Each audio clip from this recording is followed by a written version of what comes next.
저는 올해 65의 평범한 주부입니다. 남편과는 3년 전에 사별했고 슬하에 아들 민우와 딸 민지를 두었습니다. 30년간 약국을 운영하며 모은 재산으로 강남의 한 아파트에서 홀로 살고 있습니다. 남편이 떠난 후로는 화초를 가꾸는 것이 저의 유일한 낙이 되었습니다. 제가 오늘 이렇게 라디오에 사연을 보내는 이유는 제 인생에서 가장 충격적인 사건을 누군가와 나누고 싶어서입니다. 아마도 이 이야기를 들으시면 많은 분들이 저처럼 가족을 다시 한번 돌아보게 될 것 같습니다. 사건이 일어난 건 올해 1월 초였습니다. 아침부터 하늘에서는 한방눈이 소리도 없이 내리고 있었습니다. 베란다 창문 너머로 보이는 도시는 하얀 이불을 덮은 듯 고요했습니다. 저는 늘 그렇듯 아침 일찍 일어나 베란다에서 화초들에게 물을 주고 있었습니다. 특히 20년 넘게 정성스레 키워온 동백나무가 곧 꽃을 피울 것 같아 마음이 설렜습니다. 꽃봉오리를 살피며 벌써 봄을 기다리는 중이었죠. 그날도 평소와 다름없는 아침이 될 거라 생각했습니다. 하지만 운명이란 것은 참 예측할 수 없는 것 같습니다. 오전 10시경 현관 초인종이 울렸습니다. 예고 없는 방문객이었습니다. 문을 열어보니 뜻밖에도 큰아들 민우와 며느리 서연이 서 있었습니다. 평소 바쁘다는 핑계로 한 달에 한 번도 찾아오지 않던 아들과 며느리였습니다. 서연은 평소와는 사뭇 다른 밝은 미소를 지으며 정성스레 포장된 꽃차 세트를 건넸습니다. 익숙지 않은 며느리의 다정한 모습에 순간 의아했지만 마음을 바꾼 것이려니 생각했습니다. 민우는 부처님께 큰 기도를 드리고 싶다며 절에 모시고 가고 싶다고 했습니다. 20년 넘게 교회를 다니던 아들이 갑자기 절을 가자는 말에 의아했지만 나이가 들수록 불교에 관심을 가지는 것이 자연스러운 일이라 여겼습니다. 오히려 신심이 깊어진 아들이 대견하게 느껴졌습니다. 거실로 자리를 옮겨 앉자 서연은 가져온 꽃차를 정성스레 우려냈습니다. 은은한 국화향이 코끝을 스치며 방 안가득 퍼졌습니다. 차를 마시며 이야기를 나누는 동안 민우와 서연은 유난히 친절했습니다. 서연은 제 어깨를 주무르며 살가운 모습을 보였고 민우는 평소와 달리 절 꼭 안아주었습니다. 마치 새색시 시절 서연의 모습을 보는 것 같았습니다. 그런데 이상하게도 차를 반쯤 마셨을 때부터 갑자기 온몸에 힘이 빠지기 시작했습니다. 눈꺼풀이 천근만근 무거워졌고 정신이 차츰 흐려졌습니다. 마지막으로 기억나는 건 서연의 차가운 미소와 민우의 냉담한 눈빛이었습니다. 그때까지만 해도 저는 전혀 몰랐습니다. 그날이 제 인생에서 가장 끔찍한 배신의 시작이 될 줄은. 숨을 쉴 때마다 폐가 얼어붙는 것 같았습니다. 정신은 몽롱했지만 이대로 가만히 있다가는 죽을 수도 있다는 생각이 들었습니다. 시간이 얼마나 흘렀는지 알 수 없었습니다.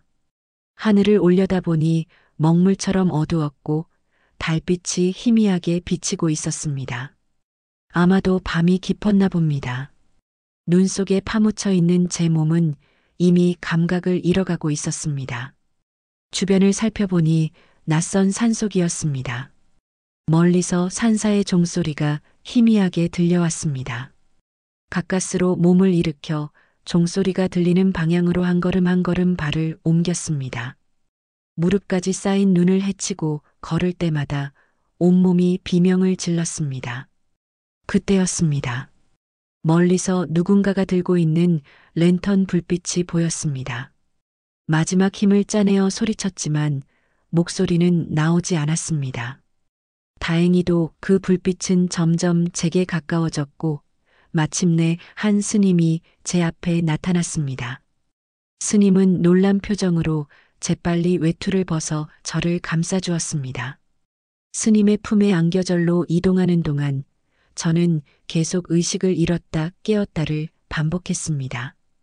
희미한 의식 속에서 절 안에 따뜻한 온기가 느껴졌고 누군가 뜨거운 차를 마시게 해주었습니다. 온기가 돌아오면서 정신이 맑아졌습니다. 스님께 여쭤보니 이곳은 천축사라고 했습니다. 서울에서 꽤 떨어진 강원도 깊은 산속이었습니다. 아들과 며느리가 절에 가자며 저를 차에 태운 후의 기억이 전혀 없었습니다. 분명 무슨 일이 있었을 텐데 그 사이의 기억은 완전히 사라져 버렸습니다. 스님은 제가 천축사 뒷산 등산로 인근 눈밭에서 발견되었다고 했습니다. 한밤중에 산책하던 스님이 우연히 발견하지 않았다면 저는 그대로 눈 속에서 생을 마감했을 것입니다. 이런 곳에 어떻게 오게 된 건지, 왜 이곳에 버려져 있었는지 생각하자 등줄기가 서늘해졌습니다. 따뜻한 방에 누워 있으면서도 한동안 몸이 덜덜 떨렸습니다. 떨림의 이유가 추위 때문인지 공포 때문인지 알 수 없었습니다. 창밖으로는 여전히 눈이 조용히 내리고 있었고 새벽을 알리는 종소리가 울려 퍼졌습니다. 그제서야 깨달았습니다. 제가 겪은 이 일이 단순한 사고가 아니라는 것을. 아들과 며느리가 저를 이곳에 버린 것이 분명했습니다. 하지만 왜, 도대체 무슨 이유로 이런 끔찍한 일을 저지른 걸까요? 머릿속이 복잡해지기 시작했습니다. 천축사에서 맞이한 아침은 고요했습니다. 창밖으로 보이는 설경은 마치 수묵화 같았습니다. 하지만 제 마음속은 폭풍이 휘몰아치고 있었습니다. 지난 몇 년간의 기억들이 주마등처럼 스쳐 지나갔습니다. 남편이 세상을 떠나고 얼마 되지 않았을 때였습니다. 민우가 새로운 병원 건물을 짓겠다며 제게 찾아왔었습니다. 10억이라는 거금이 필요하다고 했죠. 하지만 저는 거절했습니다. 남편과 평생을 바쳐 모은 재산으로 노후를 편히 보내고 싶었기 때문입니다. 그때부터 민우의 태도가 달라지기 시작했습니다. 서연도 마찬가지였습니다.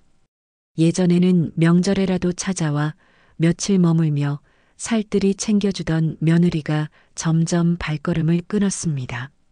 가끔 전화를 해도 바쁘다는 핑계로 통화를 길게 하지 않았죠. 손주들 얼굴도 명절에 잠깐 보는 것이 전부였습니다.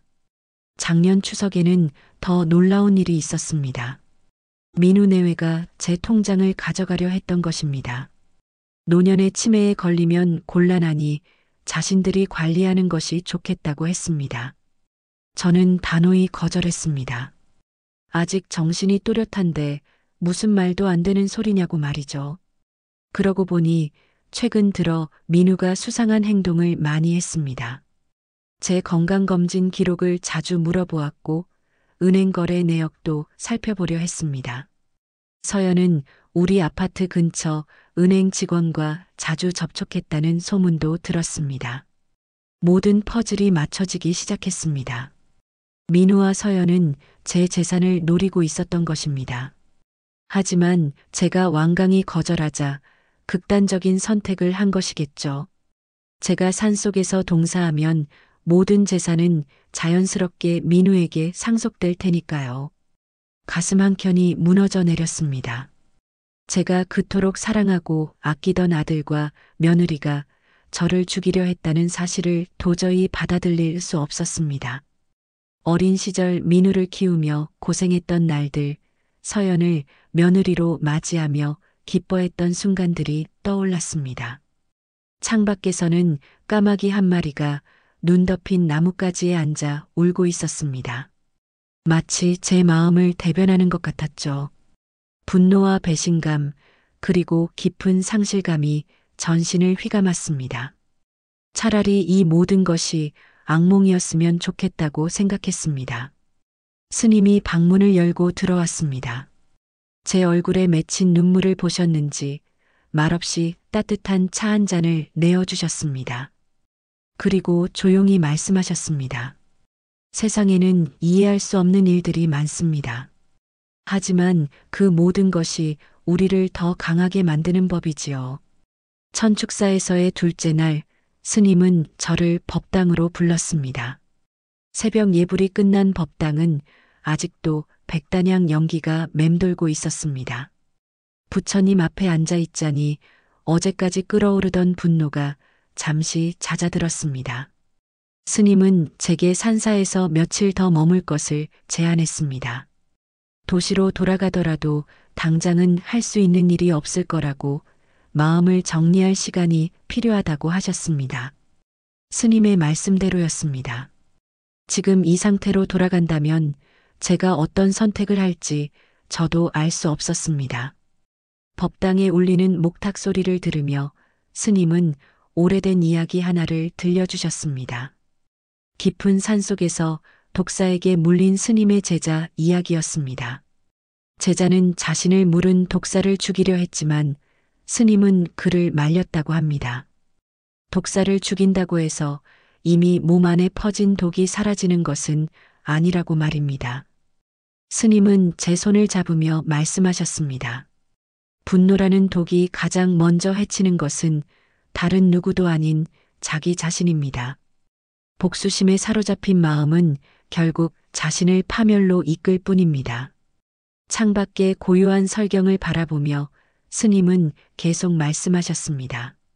세상의 모든 일에는 이유가 있다고, 아들과 며느리의 행동에도 분명 그들 나름의 사연이 있을 것이라고.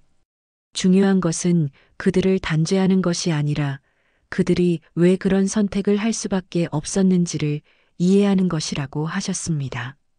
스님의 말씀은 제 마음 깊숙한 곳을 파고들었습니다. 민우가 어렸을 적 가난했던 우리 가정을 위해 얼마나 많은 것을 참아내고 견뎌냈는지를 떠올렸습니다. 서연도 결혼 초기에는 시댁의 어려운 살림을 위해 파트타임 일을 하며 고생했었죠. 해가 저물 무렵 스님은 제게 묵주 하나를 건네주셨습니다.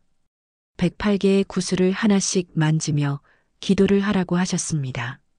하지만 분노와 복수를 위한 기도가 아닌 아들과 며느리의 영혼이 맑아지기를 바라는 기도를 하라고 하셨습니다. 밤이 되어 방으로 돌아왔을 때 제 마음은 조금 달라져 있었습니다. 여전히 배신의 상처는 아프게 남아 있었지만 그들을 단순히 벌하는 것이 해결책이 아님을 깨달았습니다.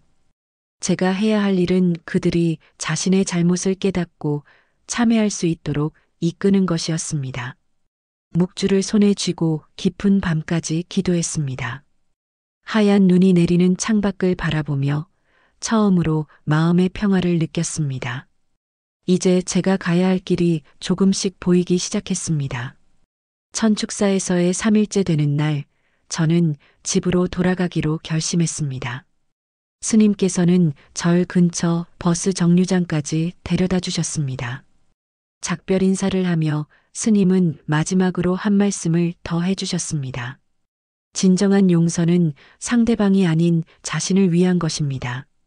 서울행 버스 안에서 창밖을 바라보며 많은 생각이 들었습니다. 집으로 돌아가면 가장 먼저 해야 할 일들을 하나씩 정리했습니다. 무작정 경찰에 신고하는 것은 아닌 것 같았습니다. 그것은 결국 민우의 인생을 완전히 망가뜨리는 일이 될 테니까요. 집에 도착했을 때는 이미 해가 저물어 있었습니다. 현관문을 열자 칠흑 같은 어둠이 저를 맞이했습니다. 3일 전 이곳에서 아들과 며느리가 저를 데려갔던 순간이 떠올랐습니다. 식은땀이 흘렀지만 이제는 두렵지 않았습니다. 집 안에는 아무것도 변한 것이 없었습니다. 베란다의 화분들은 여전히 그 자리에 있었고 동백나무는 꽃봉오리를 더 크게 맺고 있었습니다. 하지만 제 마음은 완전히 달라져 있었습니다. 이제는 더 이상 복수심에 사로잡혀 있지 않았습니다. 가장 먼저 한 일은 은행에 가는 것이었습니다. 모든 통장의 비밀번호를 변경했고 재산 관리에 대한 새로운 조치들을 취했습니다. 민우가 제 재산에 손을 댈 수 없도록 만들어 놓았습니다. 다음으로는 오랫동안 믿고 거래해온 변호사를 찾아갔습니다. 변호사는 제 이야기를 듣고 충격에 빠졌습니다. 살인미수로 고소할 수 있다고 했지만 저는 그럴 생각이 없다고 말했습니다. 대신 제 재산이 불법적으로 이전되는 것을 막을 수 있는 법적 장치들을 마련해 달라고 부탁했습니다. 집으로 돌아와 옛날 앨범을 펼쳐보았습니다. 민우의 돌잔치 사진, 초등학교 입학식 날의 사진, 대학 졸업식 날의 사진. 한 장 한 장 넘기다 보니 눈물이 흘렀습니다. 어떻게 이런 순수한 아이가 저를 해치려는 사람이 되었을까요? 그날 밤 처음으로 민우에게 문자를 보냈습니다. 엄마는 아직도 너를 사랑한다라는 짧은 메시지였습니다. 답장은 오지 않았지만 제 마음은 이상하게도 평온했습니다. 이제 제가 할 일은 그들이 자신의 잘못을 깨닫고 참회할 수 있는 기회를 주는 것이었습니다. 창밖에는 또다시 눈이 내리기 시작했습니다. 하얀 눈을 바라보며 스님이 주신 묵주를 꺼내 들었습니다. 108번의 기도를 시작했습니다. 이번에는 아들과 며느리를 용서할 수 있는 마음을 달라고 기도했습니다. 집으로 돌아온 지 이틀째 되는 날, 작은 딸 민지가 찾아왔습니다. 평소 바쁜 회사 일 때문에 자주 오지 못했던 딸이었지만 이번에는 다급한 발걸음으로 현관을 들어섰습니다. 제가 며칠 동안 연락이 되지 않자 불안한 마음에 달려온 것이었습니다. 거실에 앉아 차를 마시며 제 이야기를 들은 민지의 얼굴은 순식간에 창백해졌습니다. 처음에는 믿기지 않는다는 듯 고개를 저었지만 제 이야기가 진실임을 깨닫자 부들부들 떨기 시작했습니다. 언제나 이성적이고 차분했던 민지였지만 이날만큼은 감정을 주체하지 못했습니다. 민지는 즉시 경찰에 신고하자고 했습니다. 오빠와 올케를 가만두면 안 된다고, 이것은 명백한 살인미수라고 주장했습니다. 법조계에서 일하는 친구들을 동원해서라도 반드시 처벌받게 하겠다고 했습니다. 평소에 차분하고 이성적인 모습은 온데간데 없이 사라지고 분노로 가득 찬 딸의 모습만이 남아 있었습니다. 하지만 저는 고개를 저었습니다. 스님의 가르침을 떠올리며 복수는 결국 우리 모두를 불행하게 만들 뿐이라고 설명했습니다. 민지는 제 말을 이해할 수 없다는 듯 쳐다보았습니다. 어떻게 이런 끔찍한 일을 저지른 오빠를 용서할 수 있냐고 물었습니다. 창밖으로 늦겨울의 햇살이 스며들었습니다. 저는 민지에게 어린 시절 이야기를 들려주기 시작했습니다. 민우가 중학생 때 아픈 동생 민지를 위해 새벽 신문 배달을 했던 일, 대학 등록금을 벌기 위해 아르바이트를 전전하던 모습, 졸업 후 취직이 안 되어 좌절하면서도 끝까지 포기하지 않았던 순간들. 이야기를 들으며 민지의 눈가에도 눈물이 고였습니다. 민지 역시 오빠가 자신을 얼마나 아끼고 사랑했는지 기억하고 있었습니다. 오빠의 결혼식 날 신랑 축가를 부르며 울었던 일도 떠올렸습니다. 그런 다정했던 오빠가 어쩌다 이렇게 변해버렸는지 이해할 수 없다며 흐느꼈습니다. 해가 저물 무렵 민지는 아직도 마음이 복잡하다며 집을 나섰습니다. 현관문 앞에서 민지는 오랫동안 저를 안고 있었습니다. 제가 무사한 것이 정말 다행이라고, 앞으로는 더 자주 찾아오겠다고 약속했습니다. 저는 그날 밤 늦게까지 잠들지 못했습니다. 민지의 분노 어린 눈빛이 자꾸 떠올랐습니다. 딸의 마음속에도 깊은 상처가 생겼을 것입니다. 이제는 민우뿐만 아니라 민지의 마음도 치유해 주어야 할 것 같았습니다. 묵주를 손에 쥐고 깊은 한숨을 내쉬었습니다. 아직도 갈 길이 멀었습니다. 일주일이 지났습니다. 저는 민우의 주변을 조금씩 알아보기 시작했습니다. 오랫동안 거래해온 은행 지점장을 통해 민우의 재정 상태를 파악할 수 있었습니다. 상황은 제가 예상했던 것보다 훨씬 심각했습니다. 민우가 운영하는 병원은 최근 2년간 적자에 시달리고 있었습니다. 새로운 의료 장비를 도입하면서 진 빚이 수억에 달했고 대출금 상환도 연체된 상태였습니다. 게다가 병원 확장을 위해 매입한 건물의 계약금도 곧 지불해야 하는 상황이었습니다. 더 충격적인 사실도 알게 되었습니다. 서연이 고액의 사채를 써서 주식 투자를 했다가 큰 손실을 본 것이었습니다. 사채업자들의 독촉이 심해지자 서연은 결국 도박에 손을 댔고 그 구멍을 메우기 위해 더 큰 빚을 지게 되었다고 합니다. 민우의 오랜 친구인 김 원장을 만났습니다. 그는 최근 민우가 심각한 우울증을 앓고 있다고 했습니다. 밤마다 술을 마시며 자책하는 일이 잦았고 때로는 자살까지 생각했다는 이야기를 들었습니다. 채권자들의 압박이 심해질수록 민우의 정신건강은 더욱 나빠졌다고 합니다. 서연의 친구 미영 씨도 찾아갔습니다. 미영 씨는 서연이 최근 극심한 불면증에 시달리고 있다고 했습니다.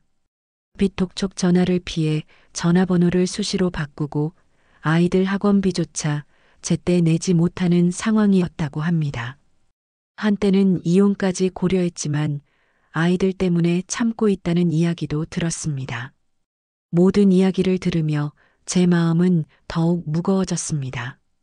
민우와 서연이 저지른 일은 분명 큰 잘못이었습니다. 하지만 그들도 극단적인 상황에 내몰린 피해자였다는 생각이 들었습니다. 제게 도움을 청하지 못하고 이런 선택을 한 것이 더 안타까웠습니다. 집으로 돌아오는 길에 민우네 집 근처를 지났습니다. 창문 너머로 보이는 불빛 속에 손주들이 공부하는 모습이 보였습니다. 저들은 아무것도 모른 채 일상을 보내고 있겠지요. 부모의 잘못으로 아이들까지 고통받게 해서는 안 된다는 생각이 들었습니다. 그날 밤 오랜만에 남편의 사진을 꺼내 보았습니다. 남편이었다면 이 상황을 어떻게 해결했을까 생각해 보았습니다. 남편은 언제나 가족을 위해 헌신적이었고 어려운 상황에서도 현명한 판단을 내렸었지요. 사진 속 남편의 눈빛에서 답을 찾은 것 같았습니다. 이제는 제가 무엇을 해야 할지 명확해졌습니다. 단순히 용서하고 마는 것이 아니라 그들이 진정으로 뉘우치고 새로운 삶을 시작할 수 있도록 도와주어야겠다고 결심했습니다. 하지만 그 과정이 쉽지는 않을 것입니다. 사건이 있은 지 보름째 되는 날이었습니다. 아침 일찍 변호사를 다시 찾아갔습니다. 이번에는 민우와 서연의 빚을 해결할 수 있는 방법을 상담하기 위해서였습니다. 변호사는 제 이야기를 듣고 고개를 절레절레 저었습니다. 그들의 잘못된 행동에도 불구하고 도움을 주려는 제 결정을 이해할 수 없다는 눈치였습니다. 하지만 저는 이미 마음을 굳혔습니다. 재산을 정리하여 민우의 병원 부채를 해결해주고 서연의 사채도 청산해줄 계획을 세웠습니다. 다만 한 가지 조건이 있었습니다. 그들이 스스로 저를 찾아와 자신들의 잘못을 인정하고 진심으로 뉘우쳐야 한다는 것이었습니다. 계획을 실행에 옮기기 시작했습니다. 먼저 민우 병원의 채권자들을 만나 상황을 설명하고 시간을 벌었습니다. 다음으로 서연을 괴롭히던 사채업자들에게도 연락했습니다. 제가 보증을 서겠다고 했더니 독촉을 잠시 중단하기로 했습니다. 그리고 민우와 서연의 주변 사람들을 통해 은근히 소식을 전했습니다. 제가 그들의 상황을 모두 알고 있으며 돕고 싶다는 의사를 전달했습니다. 하지만 직접적인 연락은 하지 않았습니다. 그들 스스로 깨닫고 찾아오기를 기다렸습니다. 한편으로는 공증인을 통해 새로운 유언장을 작성했습니다. 제 재산의 상당 부분을 민우의 아이들 명의로 신탁하는 내용이었습니다. 민우와 서연이 직접 관리할 수는 없지만 아이들의 교육과 미래를 위해서는 사용할 수 있도록 했습니다. 남은 재산은 민지와 사회복지단체에 나누어 증여하기로 했습니다. 특히 노인학대 피해자를 돕는 단체를 찾아 정기 후원을 약속했습니다. 제가 겪은 일을 통해 비슷한 아픔을 겪는 분들에게 작은 도움이라도 되길 바랐습니다. 매일 저녁 스님이 주신 묵주를 돌리며 기도했습니다. 민우가 어서 발걸음을 돌리기를, 서연이 용기를 내어 저를 찾아오기를 간절히 바랐습니다. 창밖에는 봄이 오는 소리가 들렸습니다. 동백나무 꽃봉오리가 하나, 둘 벌어지기 시작했습니다. 때때로 민지가 찾아와 제 선택을 만류했습니다. 그들이 저지른 잘못을 그냥 넘어가서는 안 된다고, 앞으로도 같은 실수를 반복할 수 있다고 걱정했습니다. 하지만 저는 믿음을 잃지 않았습니다. 진정한 뉘우침만이 그들을 변화시킬 수 있다고 확신했기 때문입니다. 밤늦게 창밖을 바라보며 생각했습니다. 이제 공은 민우와 서연에게 넘어갔습니다. 그들이 어떤 선택을 할지, 얼마나 더 기다려야 할지 알 수 없었습니다. 하지만 이것이 우리 가족이 다시 하나가 될 수 있는 유일한 길이라고 믿었습니다. 봄이 깊어가던 어느 날 아침이었습니다. 동백꽃이 만개한 베란다에서 화초에 물을 주고 있을 때였습니다. 현관 초인종이 울렸습니다. 문을 열자 민우와 서연이 서 있었습니다. 그날 이후 처음 보는 얼굴이었습니다. 두 사람의 모습은 완전히 달라져 있었습니다.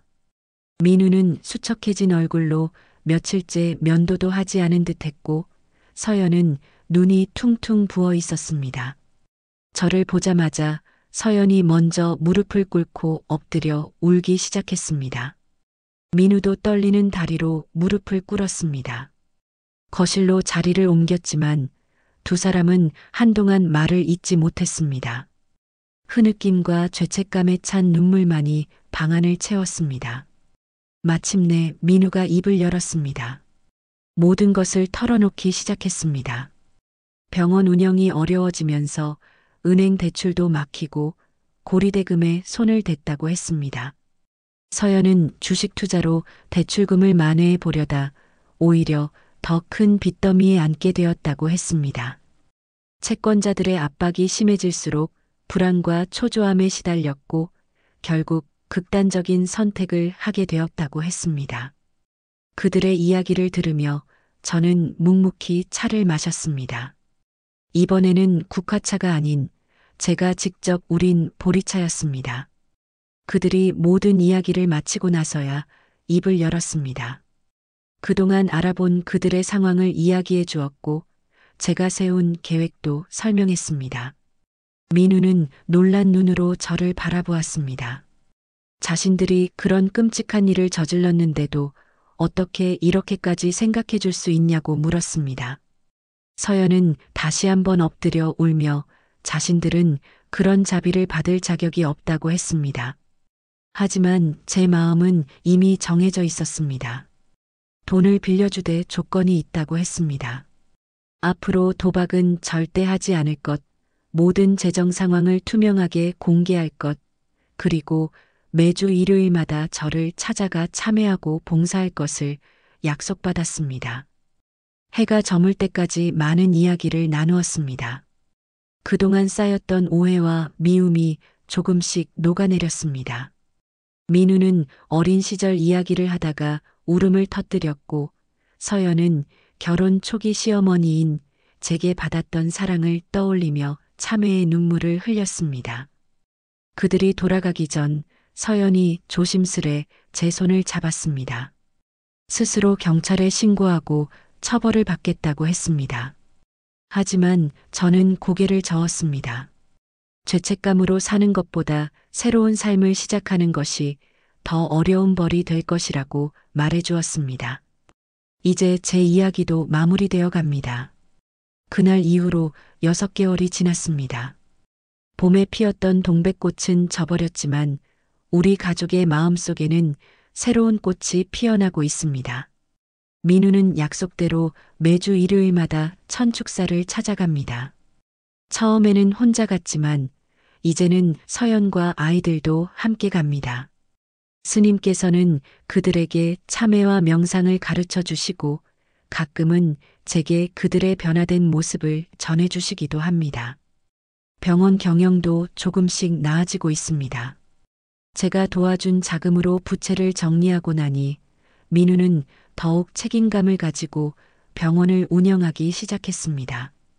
투명한 회계 처리를 하고 매달 저와 민지에게 재정 상황을 보고합니다. 서연도 더 이상 주식이나 도박에 손을 대지 않고 대신 병원 원무과에서 일을 돕고 있습니다. 손주들과도 더 가까워졌습니다. 매주 토요일이면 아이들이 저희 집에 와서 하룻밤을 보냅니다. 함께 저녁을 만들어 먹고 때로는 제 어린 시절 이야기나 민우의 어린 시절 이야기를 들려주기도 합니다. 아이들은 이제 베란다의 화초들 이름을 모두 외웠고 할머니의 정원을 가꾸는 일을 돕는 것을 즐거워합니다. 민지도 조금씩 마음을 열기 시작했습니다. 처음에는 오빠를 용서할 수 없다며 발길을 끊었지만 이제는 가끔 가족 모임에 얼굴을 비춥니다. 지난주에는 민우의 생일이라고 케이크를 들고 왔더군요. 아직 서먹한 부분이 있지만 시간이 해결해 줄 거라 믿습니다. 천축사 스님께서는 제게 이런 말씀을 해주셨습니다. 용서는 상처를 지워주는 것이 아니라 그 상처와 함께 살아가는 법을 배우는 것이라고. 저는 이제 그 말씀의 의미를 조금씩 이해하게 됩니다. 그날의 기억은 여전히 아프지만 그 아픔을 통해 우리 가족은 더욱 단단해지고 있습니다. 얼마 전에는 제 생일을 맞아 온 가족이 모였습니다. 식탁에 둘러앉아 오순도순 이야기를 나누는 모습을 보며 문득 남편 생각이 났습니다. 하늘에서 이 모습을 지켜보고 있다면 아마도 흐뭇하게 미소 지었을 것 같습니다. 창밖으로 가을 하늘이 높아져 갑니다. 베란다의 화초들도 계절을 느끼는지 조금씩 웅크리고 있습니다. 내년 봄이면 또다시 동백꽃이 피어날 것입니다. 그때는 더 아름다운 꽃을 피우리라 믿습니다. DJ님, 긴 이야기를 들어주셔서 감사합니다. 제 사연을 통해 다른 분들도 용서와 화해의 의미를 다시 한번 생각해 보셨으면 좋겠습니다. 마지막으로 한 가지 덧붙이고 싶습니다. 우리 모두의 삶에는 봄이 다시 찾아온다는 것을, 아무리 춥고 어두운 겨울이라도 결국에는 봄날이 온다는 것을 꼭 기억해 주시기 바랍니다. 두 번째 사연입니다. 저는 올해 63세 은퇴한 교사입니다. 서울의 한 중학교에서 30년간 국어를 가르치다 3년 전에 정년퇴직했습니다. 남편은 건축설계사무소를 운영하다 지난해에 은퇴했고 지금은 둘이서 한적한 교외의 전원주택에서 텃밭을 가꾸며 살고 있습니다. 두 딸을 키웠는데 모두 저와 남편의 자랑입니다. 큰딸 수진이는 대형 로펌의 변호사로, 작은 딸 수미는 대학병원 소아과 전문의로 일하고 있습니다. 특히 막내 수미는 어릴 적부터 착하고 성실했습니다. 의대 공부할 때도 한 번도 불평하지 않고 묵묵히 노력했고 전공의 시절에도 밤낮 없이 일하면서도 항상 환자들을 가족처럼 대했습니다. 수미가 2년 전 봄 응급실 당직을 서다가 만난 남자친구 이준서를 소개했을 때는 얼마나 기뻤는지 모릅니다. 같은 병원 흉부외과 전문의였는데 첫인상부터 단정하고 믿음직스러웠습니다. 두 사람이 결혼을 결심했다고 했을 때 저는 남편과 함께 두 손을 들어 축복해 주었습니다. 결혼식 날은 눈이 포근히 내리는 12월의 토요일이었습니다. 호텔 웨딩홀은 하객들로 가득 찼고 저는 분홍빛 한복을 곱게 차려입고 하객들의 축하를 받았습니다. 특히 준서의 부모님은 수미를 며느리로 맞이하게 된 것을 크게 기뻐하셨습니다. 상류층 집안이라고 들었는데 겸손하고 품위 있는 모습이 깊었습니다. 식이 끝나고 집으로 돌아가는 길이었습니다. 수진이가 운전하는 차 안에서 저는 아직도 감동의 여운에 젖어 있었습니다. 결혼식장에서 찍은 사진들을 휴대폰으로 보며 행복에 미소 짓고 있을 때였습니다. 수진이가 갑자기 차를 길가에 세웠습니다. 강남의 한적한 골목 안 카페로 저를 이끄는 수진의 표정이 심상치 않았습니다. 조용한 2층 좌석에 자리를 잡고 앉자 수진은 한참을 머뭇거렸습니다. 평소 카리스마 넘치는 큰딸이 이렇게 망설이는 모습은 처음이었습니다. 마침내 수진이 입을 열었습니다. 수미의 결혼에 대한 충격적인 진실이었습니다. 이준서는 전문의가 아닌 사기꾼이었고 병원에서도 이미 퇴직한 상태였다고 합니다. 더 놀라운 것은 수미가 이 사실을 알면서도 결혼을 강행했다는 것입니다. 준서의 가족들은 가짜였습니다. 모두 준서가 고용한 배우였다고 합니다. 그들은 결혼 전제로 5억 원의 현금을 요구했고 수미는 제 노후 자금을 빼내 건네주기로 약속했다는 것입니다. 은행 직원과도 이미 이 끝난 상태라고 했습니다.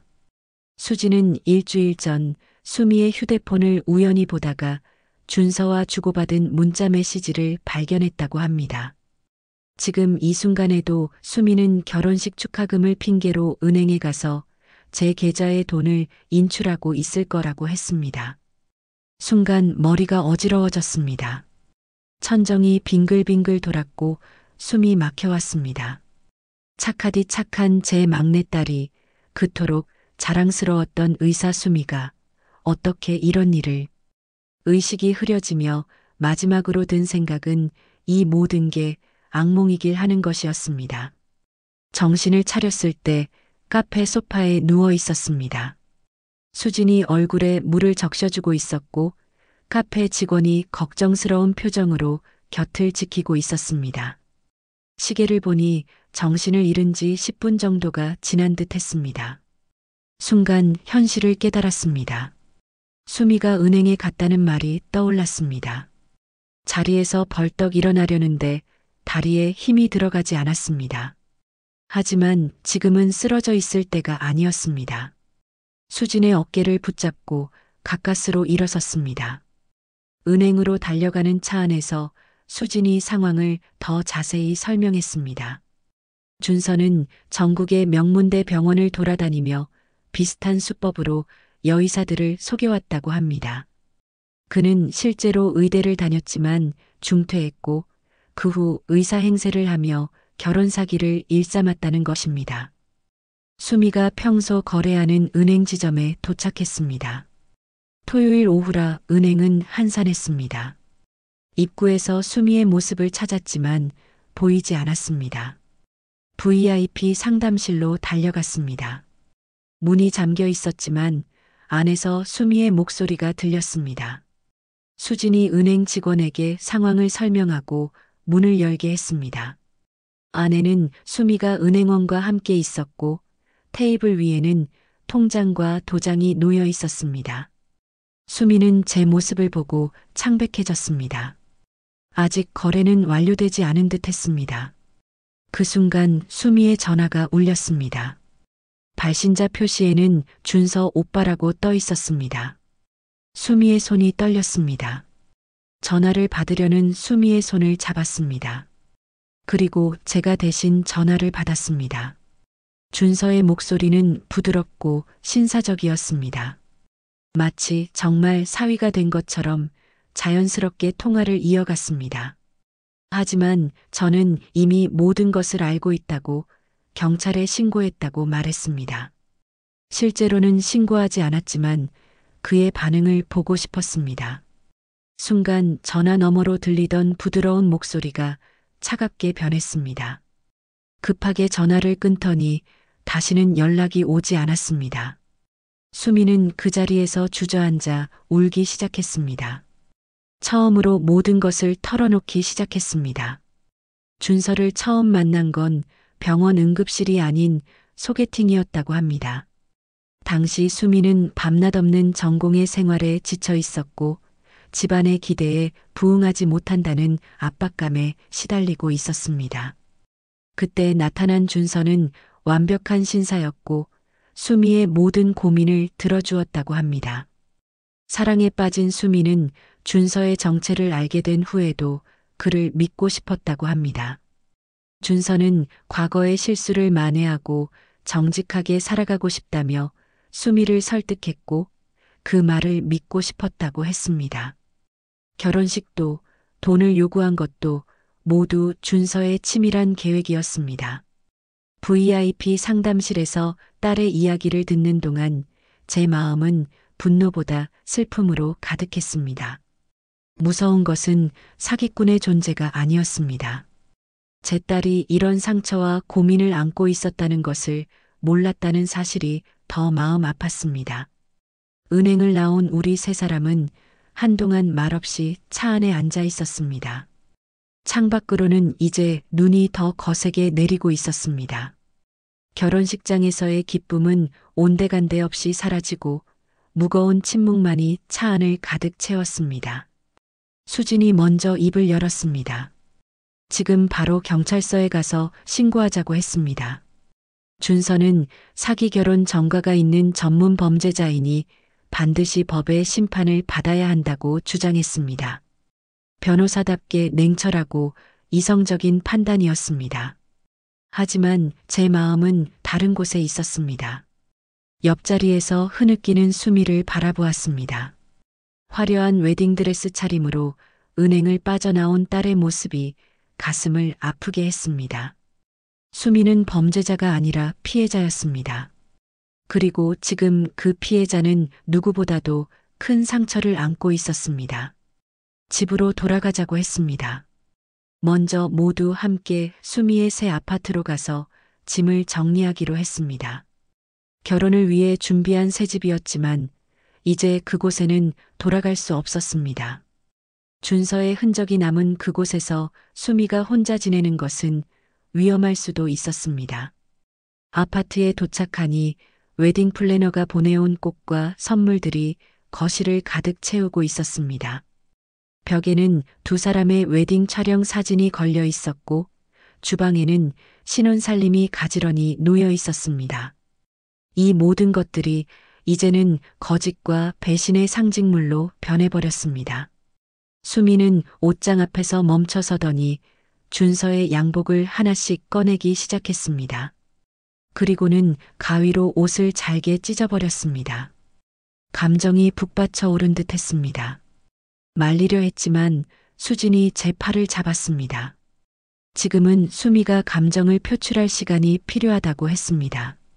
짐을 정리하는 동안 수미가 준서에 대해 더 많은 이야기를 했습니다.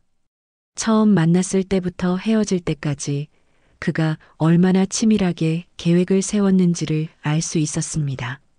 사랑에 눈이 멀어 모든 의심을 접었던 수미의 고백을 들으며 제 마음은 더욱 무거워졌습니다. 저녁이 되자 남편이 집으로 돌아왔습니다. 결혼식이 끝난 후 처가 쪽 친척들과 술자리를 가졌던 것입니다. 우리가 짐을 싸서 돌아온 이유를 듣고 남편은 한동안 말을 잇지 못했습니다. 그리고 갑자기 문을 박차고 나가려 했습니다. 준서를 찾아 직접 응징하겠다는 것이었습니다. 수진과 제가 가까스로 남편을 말렸습니다. 남편의 분노는 이해할 수 있었지만 지금은 법적인 대응을 준비해야 할 때였습니다. 남편은 억지로 마음을 진정시키더니 수미를 품에 안았습니다. 항상 엄격했던 아버지였지만 이날만큼은 딸을 끌어안고 함께 울었습니다. 밤이 깊어갔습니다. 거실에 둘러앉아 긴 대화를 나누었습니다. 수미의 상처를 치유하는 방법, 준서에 대한 법적 대응, 그리고 가족으로서 이 위기를 어떻게 극복할 것인지에 대해 이야기했습니다. 창밖으로 내리는 눈을 바라보며 이 시련도 눈처럼 언젠가는 녹아내릴 것이라고 생각했습니다. 다음 날 아침 우리 가족은 오랜만에 함께 식탁에 둘러앉았습니다.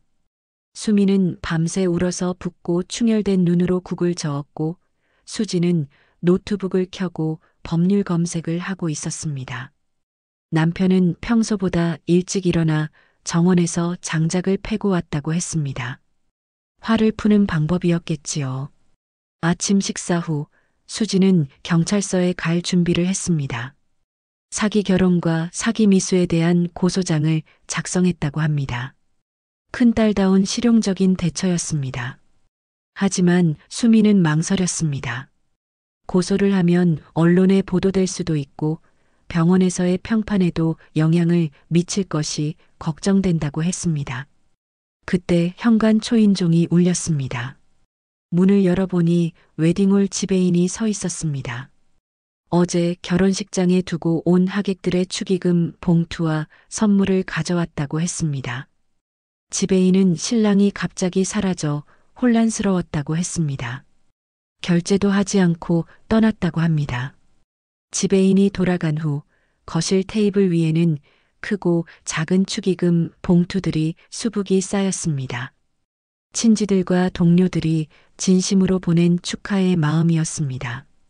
수미는 이 봉투들을 보며 다시 울음을 터뜨렸습니다. 이제 이 모든 분들께 결혼이 취소되었다는 사실을 알려야 한다고 생각하니 가슴이 무너져 내렸습니다. 수지는 준서의 이력을 더 조사해 보겠다며 노트북을 들고 서재로 들어갔습니다.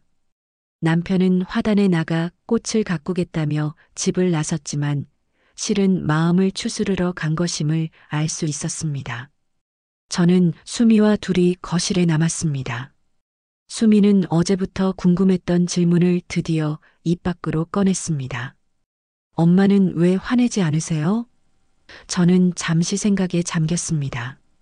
사실 화가 나지 않은 것은 아니었습니다. 하지만 그보다 더 큰 감정이 있었습니다. 딸에게 말했습니다. 화를 내기 전에 궁금한 것이 많다고. 왜 이런 일이 일어났는지, 수미가 왜 이런 선택을 했는지, 우리 가족이 수미에게 무엇이 부족했는지를 알고 싶다고 했습니다. 분노는 문제를 해결하지 못한다고, 지금 우리에게 필요한 것은 서로에 대한 이해라고 말했습니다.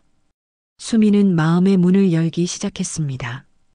의사가 된 후 끊임없이 자신을 증명해야 한다는 압박감, 완벽한 딸이어야 한다는 부담감, 그리고 그런 와중에 나타난 준서의 달콤한 위로가 얼마나 큰 위안이 되었는지를 이야기했습니다.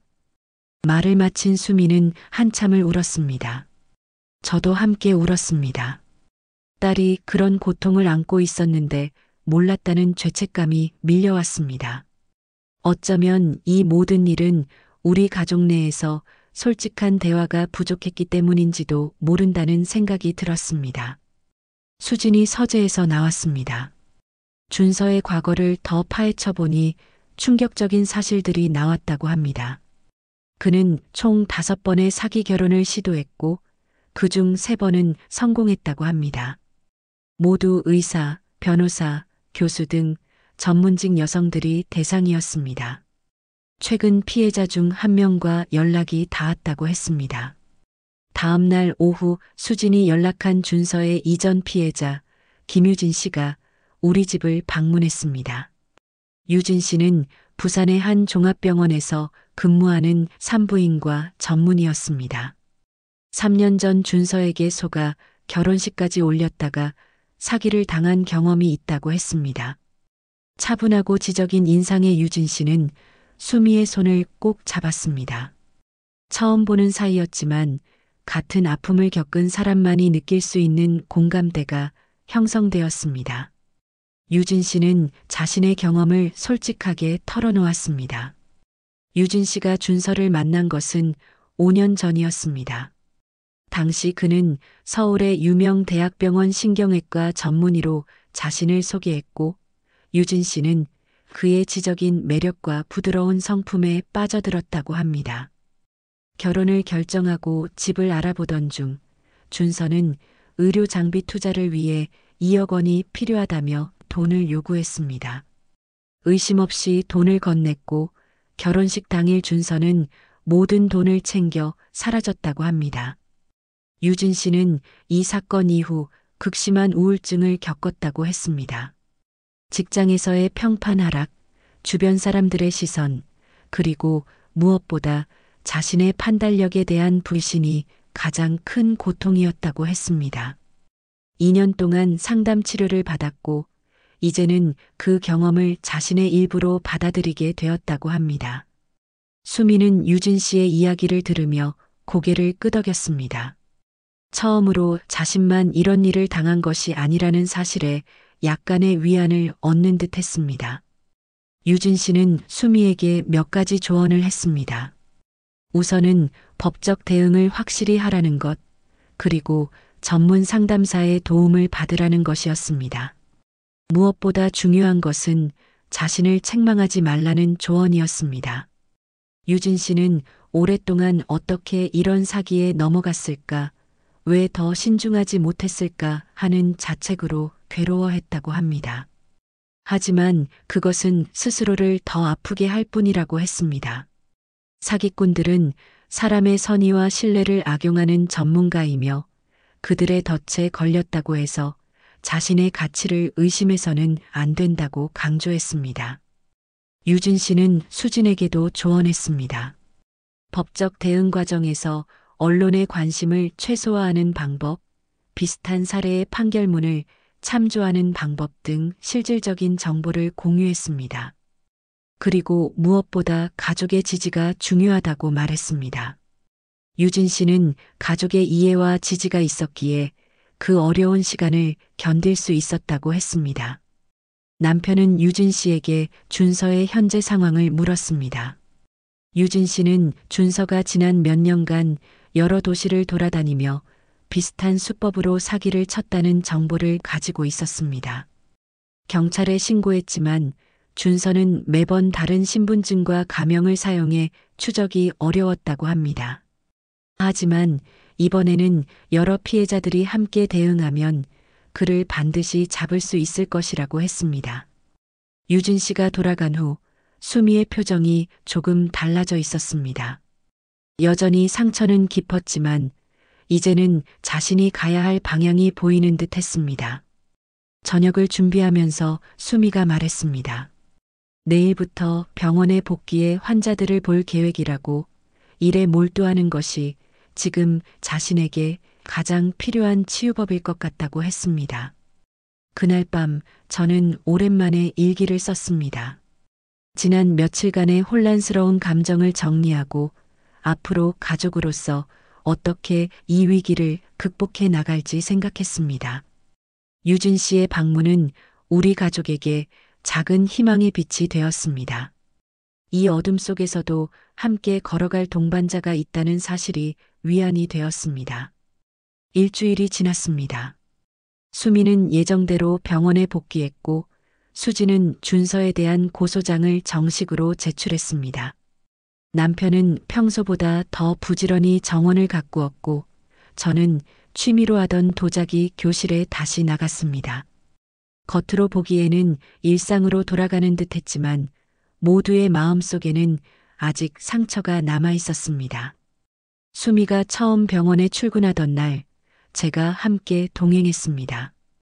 동료 의사들과 간호사들이 수미를 어떻게 대할지 걱정했기 때문입니다. 결혼식 후 갑자기 신혼여행을 취소하고 출근한 수미를 위해 병원 직원들이 깜짝 축하 파티를 준비하고 있다는 소식을 들었을 때는 심장이 덜컥 내려앉는 기분이었습니다. 다행히 수미의 친한 동료 한 명이 상황을 미리 알고 있었고 자연스럽게 다른 직원들에게 결혼이 취소되었다는 사실을 전달했습니다. 자세한 이유는 밝히지 않은 채로요. 병원에 도착했을 때 동료들은 오히려 수미를 따뜻하게 맞아주었습니다. 특히 과장님은 수미를 따로 불러 어떤 일이 있어도 자신이 지지하겠다는 말을 해주셨다고 합니다. 한편 수지는 경찰 수사를 독려하며 다른 피해자들과 연대하기 시작했습니다. 유진 씨의 소개로 준서에게 사기를 당한 또 다른 2명의 여성과 연락이 닿았고 함께 대응 전략을 세웠습니다. 경찰은 준서의 최근 행방에 대한 단서를 포착했다며 조만간 체포될 수 있을 거라는 희망적인 소식을 전해왔습니다. 수미는 병원 일에 더욱 몰두했습니다. 평소보다 더 많은 환자를 보고 밤늦게까지 논문을 쓰며 자신을 바쁘게 했습니다. 겉으로는 강한 모습을 보였지만 가끔 홀로 있을 때 눈물 흘리는 모습을 발견하곤 했습니다. 상처가 아물기 위해서는 시간이 필요했습니다. 주말에는 가족 모임을 자주 가졌습니다. 남편이 직접 바비큐를 구워주고 수진이 와인을 가져오고 수미와 제가 함께 샐러드를 만들며 웃음꽃을 피웠습니다. 의도적으로 준서에 대한 이야기는 피했지만 서로의 곁에 있다는 사실만으로도 큰 위안이 되었습니다. 한 달이 지난 어느 날 경찰로부터 연락이 왔습니다. 준서가 제주도에서 또 다른 사기를 준비하던 중 체포되었다는 소식이었습니다. 이번에는 대형 병원 내과 과장의 딸을 대상으로 접근하고 있었다고 합니다. 다행히 피해가 발생하기 전에 체포된 것이었습니다. 수미는 경찰서에 가서 준서와 대면할 기회가 있었습니다. 수지는 동행하지 말라고 만류했지만 수미는 마지막으로 그의 얼굴을 보고 싶다고 했습니다. 경찰서에서 돌아온 수미의 표정은 놀라울 정도로 평온해 보였습니다. 준서는 자신이 저지른 일에 대해 전혀 반성하지 않았고 오히려 자신이 피해자라고 주장했다고 합니다. 그 모습을 보며 수미는 더 이상 그에게 어떤 감정도 느낄 필요가 없다는 것을 깨달았다고 했습니다. 그날 저녁 수미가 오랜만에 피아노를 연주했습니다. 어릴 적부터 취미로 배워왔지만 의대에 진학한 이후로는 거의 손을 대지 않았던 피아노였습니다. 쇼팽의 녹턴을 연주하는 수미의 모습을 보며 딸이 조금씩 자신을 되찾아가고 있다는 것을 느낄 수 있었습니다. 남편은 수미에게 여행을 제안했습니다. 가족 모두 함께 오랫동안 계획했던 유럽 여행을 떠나보자고 했습니다. 학창 시절 이후로 온 가족이 함께 여행한 적이 없었기에 좋은 기회가 될 것 같았습니다. 여행 계획을 세우며 수미의 얼굴에 오랜만에 진정한 미소가 번졌습니다. 유럽행 비행기를 탄 것은 사건 발생 2달 후였습니다.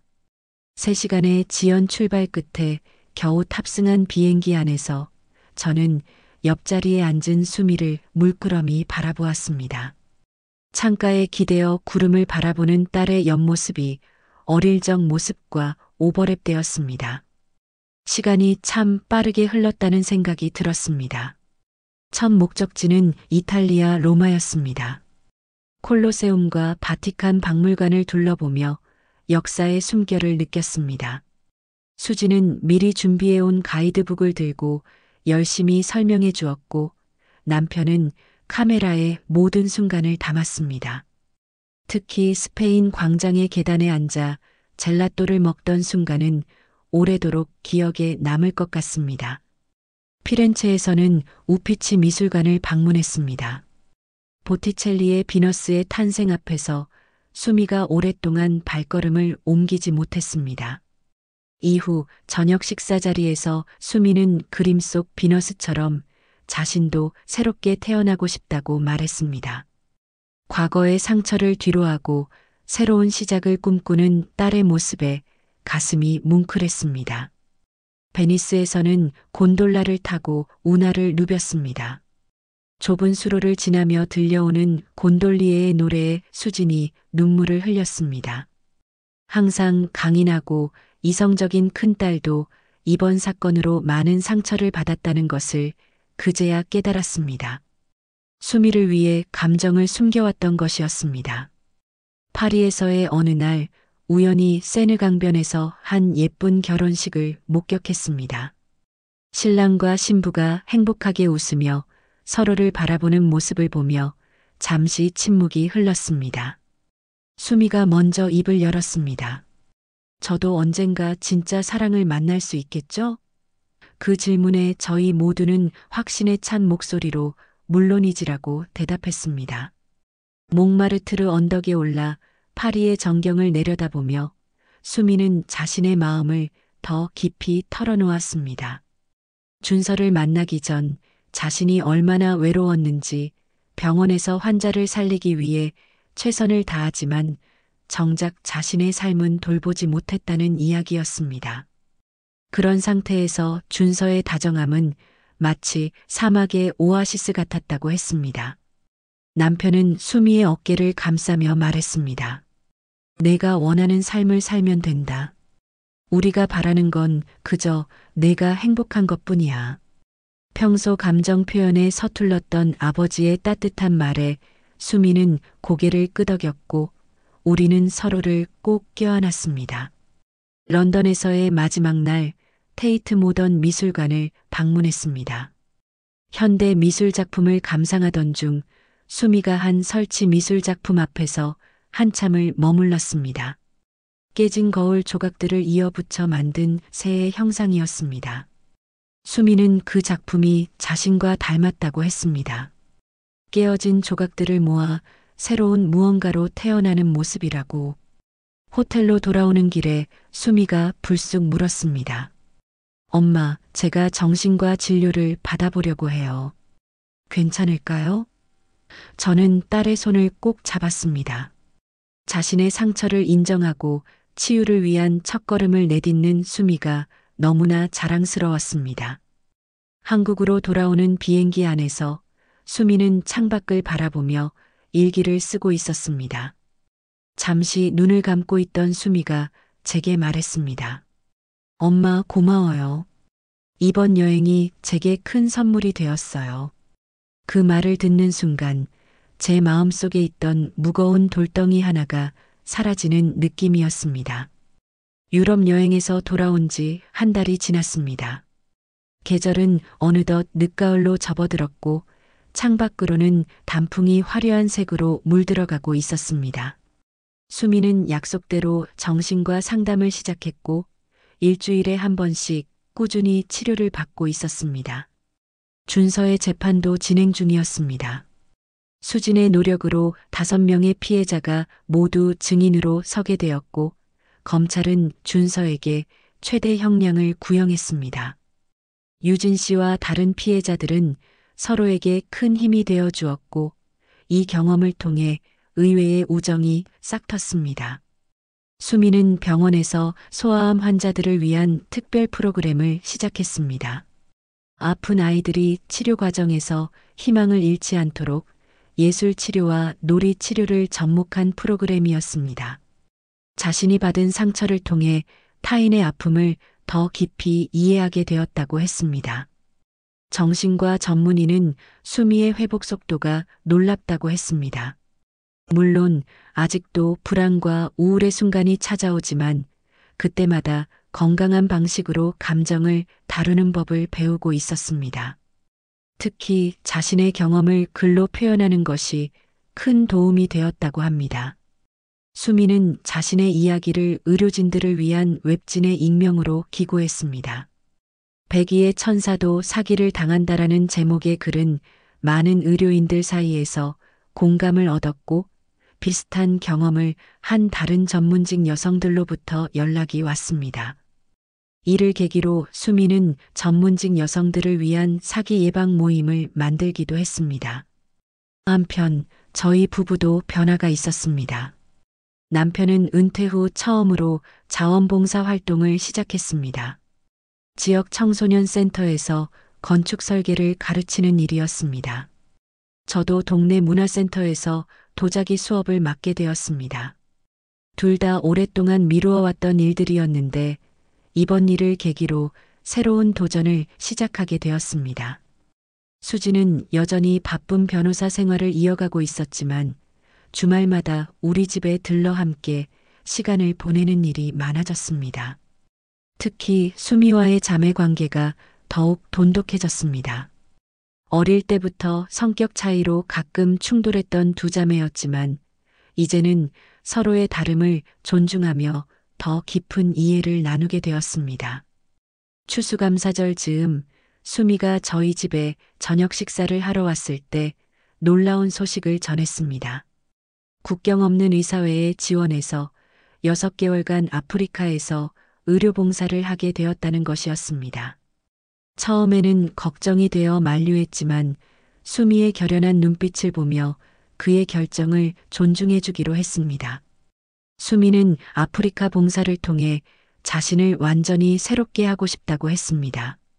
그곳에서 정말 도움이 필요한 사람들을 위해 일하면서 자신의 존재 가치를 다시 한번 확인하고 싶다고 했습니다. 또한 잠시 한국을 떠나 더 넓은 세상을 경험하는 것이 자신에게 좋은 치유의 시간이 될 것이라고 믿었습니다. 그날 밤 남편과 함께 베란다에 앉아 별을 바라보며 이야기를 나누었습니다. 끔찍했던 사건이 오히려 우리 가족에게 새로운 시작을 가져다 준 것 같다고 말했습니다. 물론 그 과정이 고통스러웠지만 그 아픔을 통해 우리는 더 단단하고 깊은 관계를 만들어갈 수 있었습니다. 수미의 방에서 불빛이 새어나왔습니다. 아프리카 봉사를 위한 준비를 하고 있는 모습이 그림자로 비춰졌습니다. 딸의 그림자가 어느새 굳건하고 당당한 모습으로 변해 있음을 느낄 수 있었습니다. 수미가 아프리카로 떠난 지 3달이 지났습니다. 케냐 북부의 작은 마을에서 수미는 현지 병원과 함께 아이들의 건강을 돌보는 일을 하고 있었습니다. 한 달에 한 번씩 화상 통화를 하면서 수미의 변화된 모습을 볼 수 있었습니다. 햇볕에 그을린 얼굴이지만 눈빛은 그 어느 때보다 맑고 선명했습니다. 한국의 겨울이 한창일 때 케냐는 건기로 무더웠다고 합니다. 수미는 열악한 의료 환경 속에서도 놀라운 적응력을 보였습니다. 장비가 부족하고 약품도 제한적이었지만 그곳에서 배우는 의술의 본질은 어떤 대학병원에서도 배울 수 없는 값진 경험이라고 했습니다. 수미는 현지 어린이들의 사진을 자주 보내왔습니다. 말라리아를 이겨낸 5살 소녀, 선천적 심장병 수술을 받기 위해 수도로 이송된 8살 소년 쌍둥이를 출산한 후 수미의 도움으로 건강을 회복한 젊은 어머니, 그들의 이야기를 들려줄 때마다 수미의 목소리에는 자부심과 열정이 넘쳤습니다. 특히 인상적이었던 것은 수미가 현지 여성들을 위한 의료 교육 프로그램을 시작한 일이었습니다. 기본적인 위생관리와 응급처치, 출산 전후 관리법 등을 가르치며 마을 여성들의 자립을 돕고 있었습니다. 수미는 이 과정에서 자신도 많은 것을 배운다고 했습니다. 물질적으로는 부족해도 정신적으로 풍요로운 그들의 삶이 자신에게 큰 가르침을 준다고 했습니다. 가끔 인터넷 연결이 좋을 때면 수미는 긴 이메일을 보내왔습니다. 어느 날의 이메일에서 수미는 자신의 내면 변화에 대해 깊이 있게 적어보냈습니다. 준서와의 일은 여전히 자신의 일부이지만 이제는 그 경험이 자신을 정의하지 않는다고 했습니다. 오히려 그 상처를 통해 더 깊은 공감 능력과 이해심을 얻게 되었다고 했습니다. 봉사활동 중에 수미는 현지에서 일하는 프랑스 의사 마르셀과 친구가 되었습니다. 수미보다 10년 정도 경력이 많은 그는 수미에게 좋은 멘토가 되어 주었습니다. 두 사람은 함께 오지 마을을 순회하며 진료를 했고 어려운 수술도 함께 집도했습니다.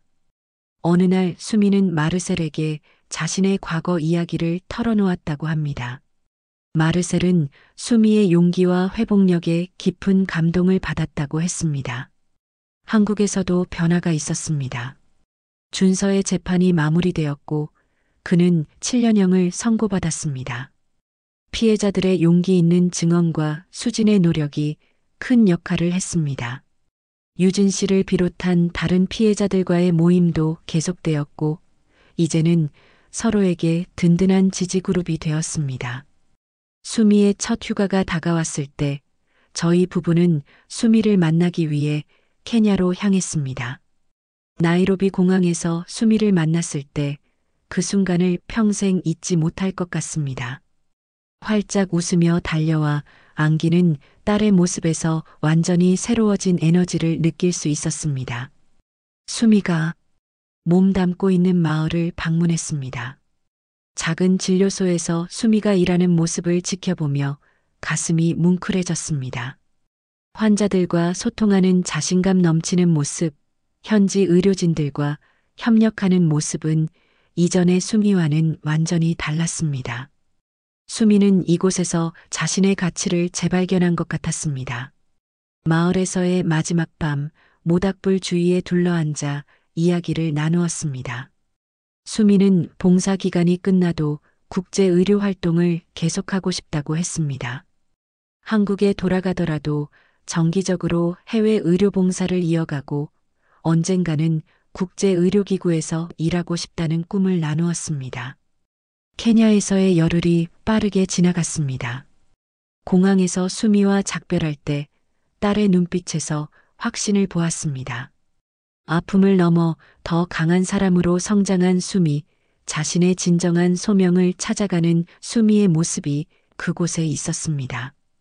이제 제 이야기도 마무리 단계에 접어들었습니다.